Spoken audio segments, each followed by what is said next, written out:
This is the Atlanta Small Business Show with Jim Fitzpatrick.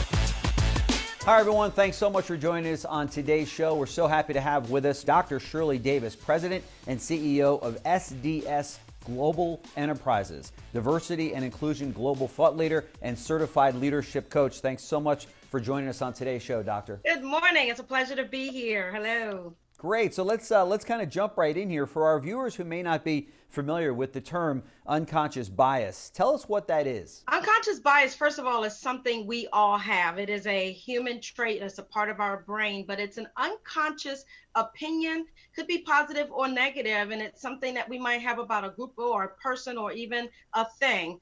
And it's the attitudes or the stereotypes that are taught at a very, very young age, and they strengthen over time, and they affect the way that we interact, the way that we make decisions, and our understanding of other people. What effect does unconscious bias have on our daily interactions with others? So on our decision making, right? So it can affect the way that we interact and how we engage with people or choose not to, who we buy from, who we don't, who we hire, who we don't, who we like, who we might invite out after work. It depends on what we've been taught early on and how we prejudge and how those stereotypes are internalized to how we treat other people. So it informs our decision making every day in a very quick snap, we call it snap judgmental way. And what does the research tell us about how the human brain makes decisions that impact not only diversity, but other human judgments as well? The research tells us, and Harvard has done quite a bit of this, Harvard University and their School of Business studies is quite a bit, and some really great research comes out. But they tell us that, one, not only do we all have it, it's a part of our human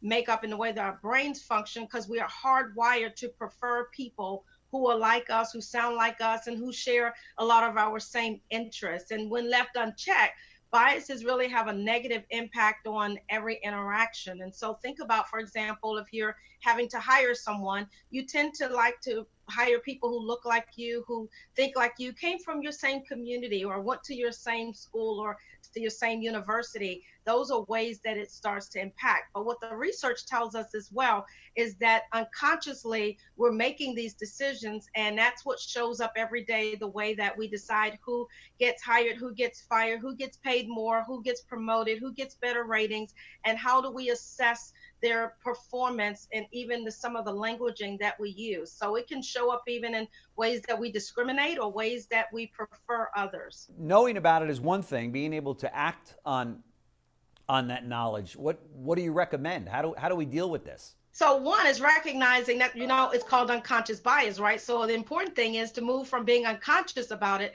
to being much more aware. So yes, it helps to go through some type of learning experience. It helps to have people who are around you who are not like you, who can help you raise your level of consciousness and to broaden your perspective around the world of people around you who are different from you. So it's very important that we do that. And that's a lot of what research tells us, is that when we're not exposed to people who are different from us, we tend to continue to have a very narrow focus and then a much more judgmental way of seeing the world. So we just need to be exposed to many more different types, right? And training helps, right? It's important to go through training. A lot of unconscious bias training is happening, and once you become, aware of your biases, you're no longer unconscious. Now you have to move from being unconsciously incompetent around how you make decisions to being more consciously intentional about including other people who are different from you, especially in this current age where there's so much diversity and everyone needs to understand how to lead and work across differences. And let's switch gears a little bit and talk about how it affects businesses because of your unconscious bias towards customers, right? What about that? What about potential customers? What are the consequences of approaching customers? It could be a lot of consequences. Lens? One is that if you don't reflect, or if you aren't aware and can't relate to people who are different from you, that certainly can affect not only talent that you're trying to bring into your organizations, but certainly customers, your donors, your members, or other clients. So you want to be able to relate to people of all different backgrounds, all different cultures, all different belief systems, and the way that they look, the way that they dress will all be different. Think about a millennial from a baby boomer. Think about a woman from a male. Their experiences are different, their lenses are different, and we have to be able to relate to a wide range of customers. If we don't, then our customers are going to go take their business and their dollars to companies that do relate to them, understand them, and treat them with respect. You could open up so much more of your business if in the event that you're just aware of this and you make the necessary changes, right?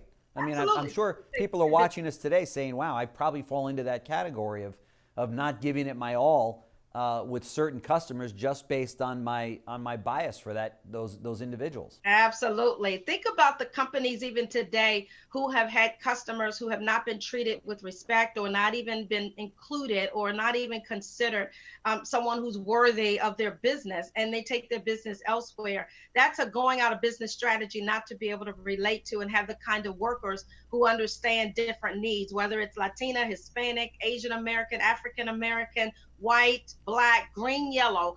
Your customers are going to look different, but their money is all the same color. That's and right. It's important for you, if you want to have a competitive business and you want to remain relevant, you're going to have to be able to relate to a diverse clientele. And you've got a responsibility to your associates and your employees and your colleagues to kind of show the way here, right? So that they don't fall into that same situation where they each have their own bias towards certain groups. Absolutely. That's why it's important to have these conversations. That's why it's important to have the learning experiences so that we can talk about what those differences are. When we don't understand things, we judge them, and we might judge wrongly. And certainly we may miss out on opportunities to better serve more clients and to build our brand in a more a broader way. Yeah, that's for sure. So what are some strategies for addressing bias in the workplace? Yeah, so I've hit on a couple of them. One is that you want to first start with acknowledging that we all have it. Secondly is recognizing that we need to learn what are our biases.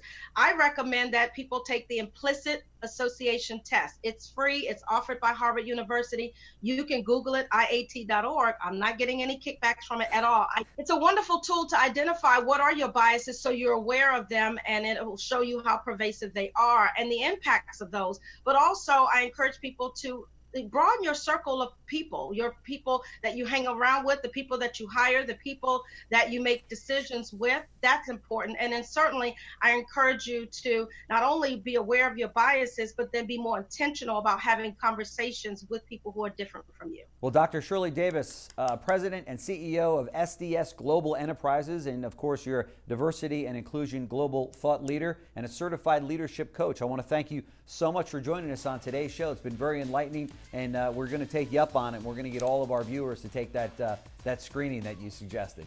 Implicit association test. That's great. Thank you so much for your time this morning.